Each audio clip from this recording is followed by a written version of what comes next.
আল্লামা আনোয়ারুল হক বড় হুজুর রহমাতুল্লাহি আলাই, আল্লামা শাহ নূর মোহাম্মদ ফকির হুজুর রহমাতুল্লাহি আলাই, এরা এই ফকিরার জমিনের সন্তান, এরা এই ফকিরার জমিনের ছেলে।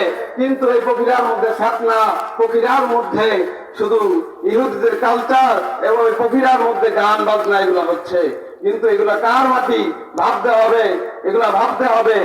আর আজকাল দেখা যাচ্ছে বিভিন্ন ধরনের দরবার খুলে নিয়েছে, বিভিন্ন ধরনের ফিতনা বের করেছে, বিভিন্ন ধরনের বাবা দয়াল নামে তারা পরিচিত হচ্ছে।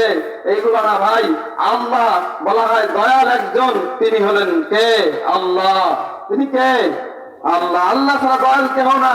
আজকে আপনার সাথে আমার সাথে যদি শত্রুতামি হয়, পরের দিন আর আপনাকে আমি কি করবো না, ভালো জানবো না, আপনাকে আমি খারাপ মনে করব।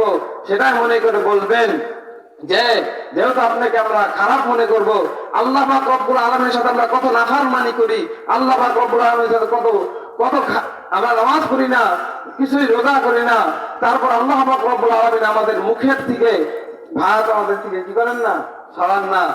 আমি এই কথা বলে বক্তব্য শেষ করব যে এই প্রক্রিয়ার মধ্যে জানি কোনো জানি অশ্লীলপনা, গান বাজনা জানি না হয়। আর একটা কথা হলো, আমার সাথে ইনশাআল্লাহ সকলেই থাকবেন। আগামী 31শে ডিসেম্বর একটি মাহফিলের আয়োজন করেছি, জানি এই এলাকায় জানি ঢাকসেট এবং বক্স যদি না বাজে, এই কারণে আপনারা আমার সাথে সকলে থাকবেন। আখির দাওয়ানা, আমরা সবাই থাকবো। আসসালামু আলাইকুম ওয়া রাহমাতুল্লাহি ওয়া বারাকাতুহু।